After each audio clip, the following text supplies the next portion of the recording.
Bonjour à tous et bienvenue sur cette nouvelle vidéo dans laquelle on va voir les 5 arnaques et les scams les plus courants dans le domaine des crypto-monnaies parce que vous allez voir, il y en a énormément, il y en a beaucoup, donc c'est une vidéo qui va pas être forcément très fun mais qui est intéressante de regarder et jusqu'au bout pour se préparer au mieux et avoir déjà conscience que ça existe, quels sont les moyens qu'utilisent les scammers, les arnaqueurs, les pirates pour vous voler vos cryptos tout simplement et surtout comment s'en protéger, c'est-à-dire comment repérer l'arnaque, on est en train d'essayer de vous arnaquer et vous verrez que ça peut aller des choses très basiques, très grossières, jusqu'aux techniques beaucoup plus sophistiquées.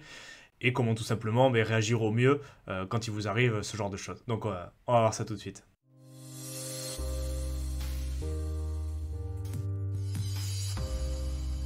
La première arnaque et scam que je voulais vous partager, c'est tout ce qui est schéma d'investissement et pyramide de Ponzi. Donc je l'ai mis ensemble, même si c'est un peu différent, on va voir ça maintenant. Schéma d'investissement, tout simplement quand on va vous proposer d'investir de l'argent avec une super méthode dans un fonds d'investissement qui propose des rendements très élevés, avec parfois des rendements journaliers 2, 3, 5, 10%, avec des rendements fous, quoi, qui proviennent souvent d'une super méthode inédite pour dégager cet argent.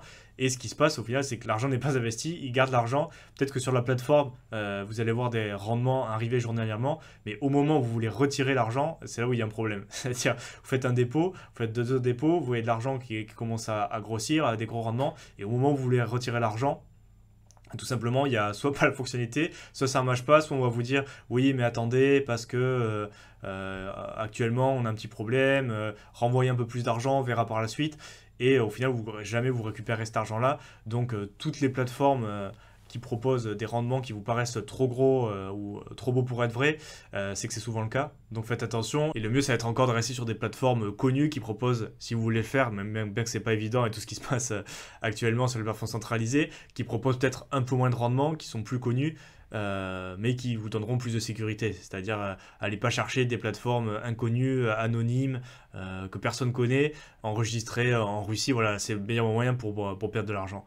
Il y a les pyramides de Ponzi qui sont un peu différentes parce qu'au final, là, vous allez investir votre argent et les rendements, qui sont souvent aussi importants qu'on va vous proposer, vont provenir des fonds des autres utilisateurs qui vont rentrer après vous dans le schéma. C'est-à-dire que les premiers qui rentrent, ils vont gagner beaucoup d'argent, mais ce sera l'argent des nouveaux arrivants jusqu'au moment où la base des nouveaux arrivants n'est plus suffisante pour payer les rendements annoncés à tous ceux qui sont rentrés avant, et donc le système s'écroule. Alors c'est vrai qu'il y a moyen de faire de l'argent, même si c'est une arnaque, parce que c'est vrai que si vous rentrez au début, vous allez profiter le temps que ça dure des rendements que propose le projet, payé avec les nouveaux arrivants, mais dites-vous bien que la majorité des gens qui vont rentrer, du fait que ce soit une pyramide, à la base, la plus grosse partie des gens, c'est à la fin, et ces personnes-là vont jamais revoir leur investissement, et il y a beaucoup de chances que vous arriviez parmi ces personnes-là. Donc le mieux, c'est encore de ne pas y participer, et faites attention encore, là où une fois, aux rendements qui sont trop importants. Si on vous propose même du 20-30% annuel sur quelque chose qui est centralisé sur des stablecoins,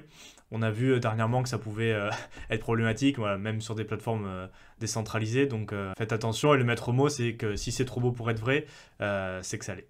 Ensuite, une autre arnaque qui est assez répandue, c'est les giveaway scams.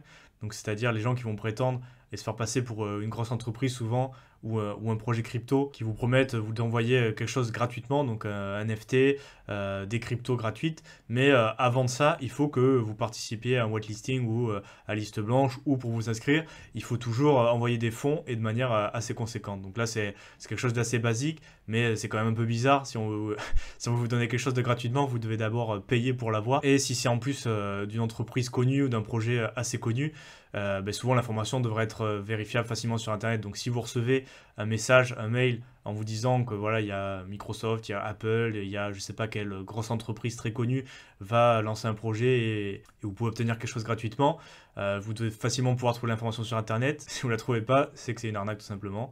Et ensuite, et on le verra plus tard, il y a tout ce qui est airdrop directement dans votre wallet. Donc par exemple, si vous recevez un NFT ou certains tokens d'une crypto que vous ne connaissez pas, que vous n'avez pas demandé, que vous recevez directement sur votre wallet, qui vise soit à obtenir à voler une partie de vos cryptos à travers les frais de transaction, c'est-à-dire que pour les bouger, pour les vendre, les récupérer d'un wallet à un autre, vous allez payer des frais qui sont exorbitants. Alors, et là, c'est encore un peu plus vicieux. Ils vont, pour pouvoir bouger, obtenir ces tokens, vous allez devoir approuver un smart contract, très souvent, qui va être frauduleux, qui va contenir très souvent l'accès, soit voler votre mot de passe, soit voler vos clés privées et basiquement récupérer vos cryptos. Vous récupérez un petit airdrop de quelques dizaines d'euros, vous faites pas attention, vous cliquez approuver, approuver la transaction et hop, vous faites siphonner tout votre wallet.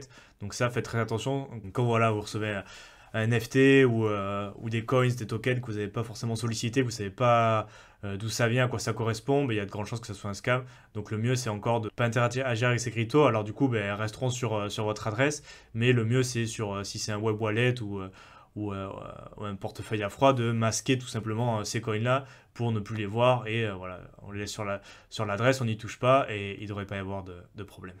Une autre grosse source d'arnaque et de scam, ça va être les fausses applications et les faux wallets, où là c'est au niveau software, on va vous proposer de télécharger une application ou un wallet, très souvent, qui va être pas celui qui est officiel, c'est-à-dire un faux MetaMask, un faux Exodus, un faux wallet. Là, il y a aussi une partie de responsabilité de la part de Google, Android, au niveau de ce qu'ils filtrent, ce qu'ils proposent dans les catalogues d'applications, parce qu'on a vu pas mal de fraude là-dessus sur des applications sponsorisées, donc ils payaient et ils remontaient dans le classement. Par exemple, vous avez MetaMask officiel, et comme les arnaqueurs ont payé pour de la publicité, ils se retrouvent plus haut dans le classement des applications que le wallet officiel. Et bien évidemment, si vous téléchargez ce wallet-là, si vous mettez de l'argent dessus, vous allez vous faire siphonner. Donc là, ce qu'il faut bien faire, c'est déjà regarder, faire un croisement peut-être avec les réseaux sociaux officiels du projet et surtout regarder le nombre de téléchargements. C'est-à-dire qu'un wallet officiel, par exemple MetaMask, je pense qu'on doit être à plus de 10 millions facilement de téléchargements, et les wallets faux, on peut être à 2, 3 000, 500 téléchargements. Donc pour un wallet très connu, très utilisé, avec, je sais pas, 100, 200, 300 000, plusieurs millions de followers sur les réseaux sociaux, avoir 500 téléchargements, c'est quand même un peu bizarre. Donc faites très attention à ce que vous téléchargez. Et après, pour les profils un peu plus avancés, vous pouvez aussi vous intéresser à comment obtenir la signature numérique, le SHA-256 de ce que vous avez téléchargé. L'installateur, très souvent, regardez si le projet l'a mis en ligne sa signature pour vérifier que les deux concordent bien. Donc la quatrième source d'arnaque qui est très très très présente, c'est les faux sites internet et les fausses plateformes. Donc là, on va vous inviter et on va vous amener d'une manière ou d'une autre à rentrer vos identifiants sur une fausse plateforme. C'est-à-dire soit ça va être une copie d'une plateforme très connue, par exemple un Binance ou un Kraken, qui a été copié à l'identique mais qui est contrôlé par les pirates. Donc là, très souvent, ce qu'il faut faire, c'est vérifier l'URL tout simplement plusieurs fois. Est-ce que c'est bien binance.com et pas I majuscule ou avec un point, si c'est pas .com, je sais pas ce que vous voulez, une autre extension, mais assurez-vous bien que ça soit la plateforme officielle, et une fois que vous êtes sûr, le mieux c'est encore de se la garder en favori, même si ça fait jamais mal de le vérifier, mais pour pas avoir besoin de faire cette vérification à chaque fois et pour éviter de tomber dans un piège. Souvent ce type de plateforme, ces faux liens sont promus dans les canaux privés des réseaux sociaux, mais aussi parfois en étant sponsorisés, encore une fois, sur Google par exemple, s'ils ont payé pour avoir plus de visibilité, ils peuvent être au-dessus de la plateforme officielle, donc là faites attention. Et après, un autre type de fausse plateforme, tout simplement on vous dit il y a une nouvelle exchange qui est sortie, viens te connecter, on te donne un gros cadeau, mets ton argent dessus, et en pensant que la plateforme est légitime et que c'est un vrai exchange. Et au final, voilà, c'est juste un front-end, juste une façade pour vous faire croire que l'échange est légitime et vous voulez vos cryptos. Là, je vais peut-être encore me répéter, mais il y a suffisamment de plateformes connues, sérieuses, qui sont là depuis de nombreuses années et qui ont fait un petit peu leurs preuves, même si elles ne sont pas infaillibles. Et il n'y a vraiment pas besoin d'aller chercher des exchanges .ru, ce que vous voulez, plateformes secrètes, nouvelles, qui sont là depuis quelques mois, voire quelques semaines, quelques jours. Il y a suffisamment de choix dans des choses sérieuses pour pas aller encore prendre des risques sur des choses inconnues, qui sont toutes nouvelles et souvent qui vous proposent des choses trop beaux pour être vraies. Ensuite, dernière, arnaque et scam. Et alors là, il y en a à l'appel. Moi, ça m'arrive quasiment tous les jours, j'en reçois. C'est tout ce qui est phishing ou ce qui est arnaque par hameçonnage. Et ça arrive en plus, ça normalement, mais si en plus si vous faites partie des bases de données utilisateurs, que votre mail a été piraté, plus anciennement, voilà, il y a plein d'entreprises crypto qui sont fait pirater leur base de données utilisateurs avec les mails, et du coup ça circule, et du coup ça c'est une source très intéressante de personnes à qui envoyer des phishing. Donc là, grosso modo, il y a deux cas de figure pour résumer un peu.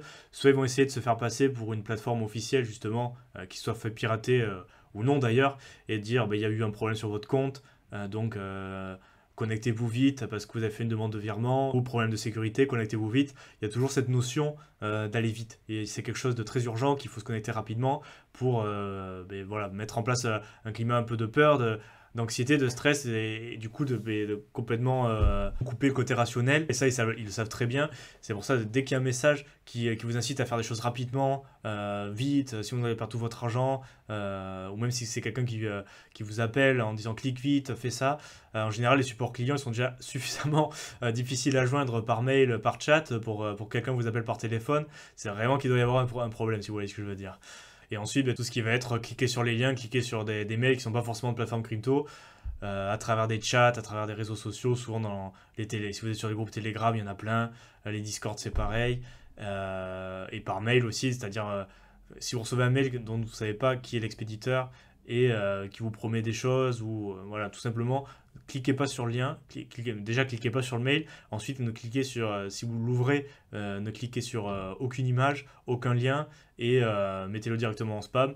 Il y a de très grandes chances que ça soit un scam. Donc vérifiez bien les URL, vérifiez bien qui vous envoie les messages, qui vous envoie les mails, et si vous n'êtes pas sûr, dans le doute, cliquez sur rien, supprimez, et vous éviterez pas mal de déconvenus. Donc voilà, c'était les 5 arnaques et scams, malheureusement très courants dans le domaine des crypto-monnaies, et c'est important de connaître voilà, comment ça peut vous arriver, par quelle via, et ce qu'ils vont essayer de vous faire pour pouvoir y faire face, parce que malheureusement encore, vous allez être confronté à un moment ou à un autre, même si souvent ça va être des choses assez basiques, mais il faut aussi avoir connaissance des choses un peu plus avancées pour pouvoir y faire face tout simplement.